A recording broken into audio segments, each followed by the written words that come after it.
So we'll be diving into this today, pulling all the details from massnoticia.com. Sounds intriguing. It is. And as always, we'll be going way beyond just the headlines here, giving you the full story. Like, how did the police put all of this together?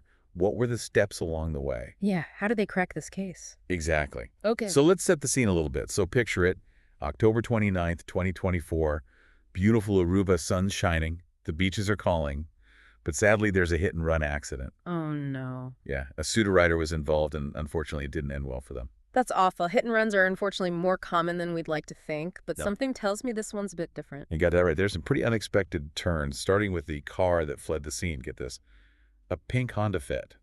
Pink Honda Fit. Now, that's not your typical getaway car. Definitely not. It's not exactly stealthy, right? Not at all. It's pretty hard to blend in with a car like that. That's what I'm thinking. So, of course, the police were immediately on the lookout for this very distinctive car.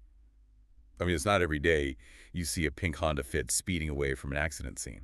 No, not at all. So Yeah. what did they do? Did they put out an all-points bulletin or something? You bet they did. They started digging through registration records looking for any pink Honda Fits registered in Aruba. I mean, that narrows it down a bit, right? You'd think so, but it wasn't that easy. Really? No, the weekend passed, and it seemed like this car just vanished into thin air. Wow. Talk about a mystery. So what happened? Did they eventually find it? They did, but it took a little while.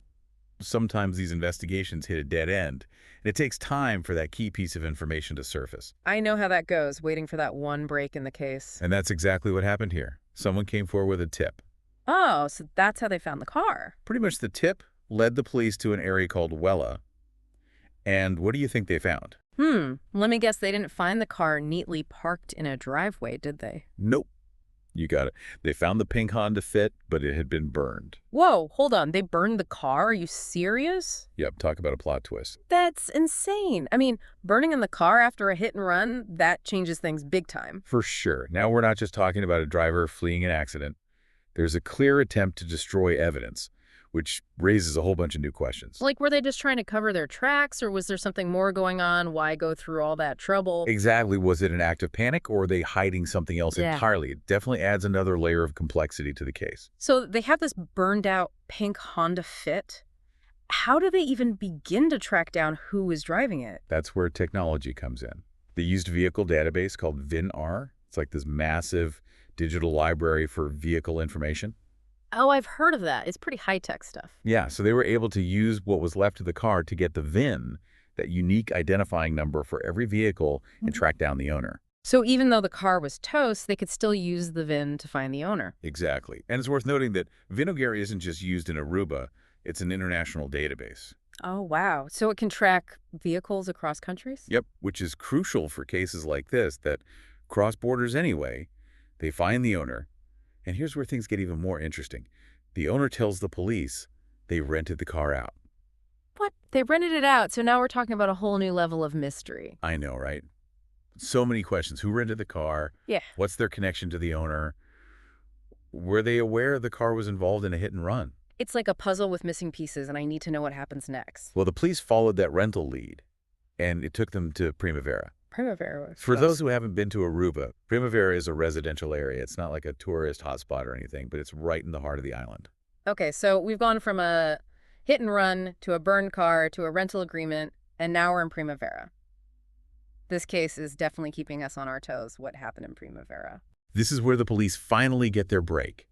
In Primavera, they arrest a 30-year-old Venezuelan woman. A Venezuelan woman, huh? Now this adds a whole other dimension to the investigation. It does, doesn't it? Because Yeah. now we're talking about international cooperation.